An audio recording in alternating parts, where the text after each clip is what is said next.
So on this other side project I'm working on, I added the ability to follow other content creators, and now I just recently added a feature where when these content creators who you follow were to publish a new thumbnail, you'll automatically get a notification up here where you can go and you can view the thumbnail, give feedback, and vote on your favorite thumbnail.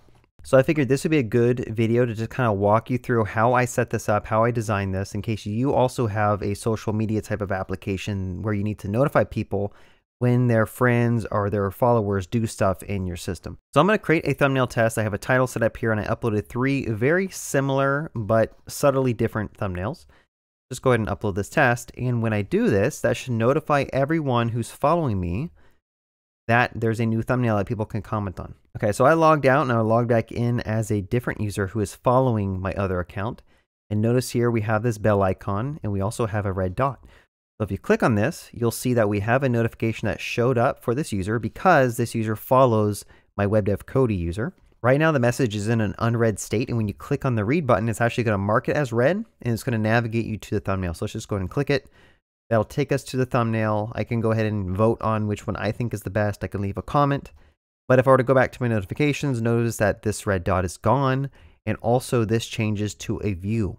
Okay, so that's what I'm going to walk you through, how I implemented this feature in my application, and if you want to do it for yourself in your applications, I think this approach worked pretty well. So I figured using an ER diagram might be the easiest way to explain this. In my system, I have a users table, and those users can follow multiple other users, right? So there's a follows table, which kind of links users to other users. Notice that there's a user ID in the follows table and a target user. So this is basically saying if user A follows user B, then we'd have A here, and then they would follow target user B. The third table over here is called the notifications table. So this is basically when someone creates a thumbnail or someone leaves a comment on your thumbnail, I create an entry in this notifications table. I put the user ID of who that notification belongs to. I put the user ID of who that notification was created from. I also put a resource ID. So for example, a thumbnail ID. So when you click on the read button, it knows to take you to that thumbnail. And then also a type, right? So this is related to, is it a comment? Is it a like? Or is it someone who created a new thumbnail that is asking for you to review? So using these 3 tables alone is enough to create a notification system. Which you saw in my little demo that I did here. Notice that in this notification, we have the name of who notified you of this.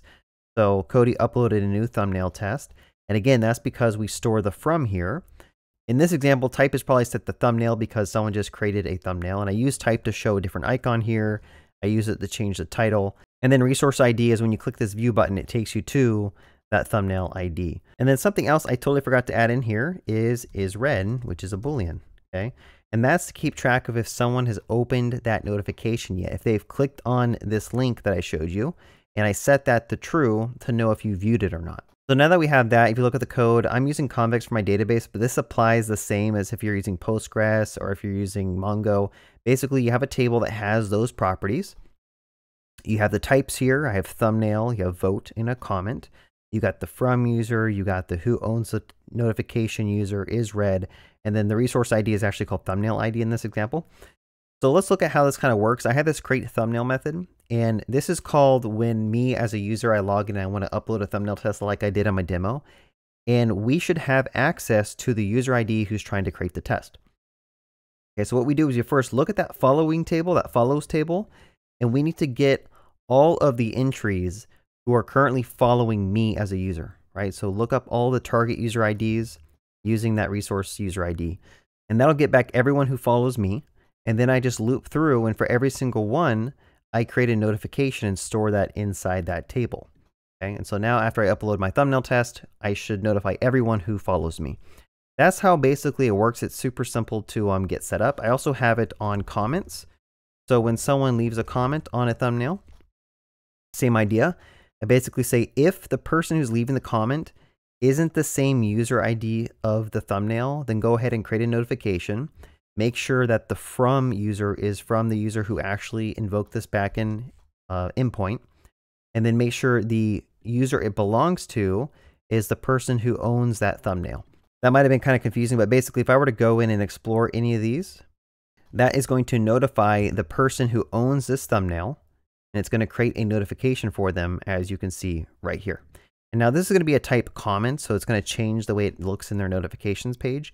So this is kind of the approach that you take. Anywhere in your system that you want to create some type of notification when someone you follow creates a resource or does something, you can just create an entry in the notifications table and that'll show up on their notifications page. So the last thing I do want to show is on the notifications page, I have this button that says read. Okay, so that was basically up here. You saw that this used to say read and now it says view. When someone has not read the notification, so if notification read is false, when they click on this button, we're going to go ahead and mark it as read, and then we're going to redirect to the resource ID or the thumbnail ID. And then also we toggle the message and the styling of the button based on if the notification has been read or not. So that's basically how this page works. When it first loads, it's going to grab all the notifications that belong to me as the authenticated user. And then I loop over all those and just create some notification components here, which shows those buttons that'll say read or view depending on the state of the isRead. So that's basically the application, how I set up notifications. Again, if you want to log into thumbnailcritique.com and follow my account, you can do that, and it really helps me when I make my thumbnails. You can go through here and you can vote on them. From what I've seen, there's other services out there that kind of do this, but a lot of the time it's after the fact. So after you've already published your video, it kind of rotates through your thumbnails and tells you which one's the best.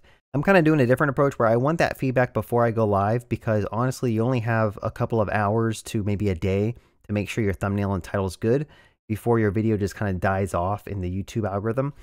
So I think it's better to get that feedback way before you publish the video versus after.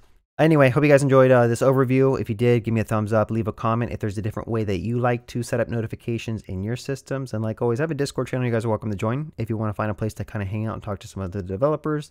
The links to this application and my Discord are in the description below. Have a good day and happy coding.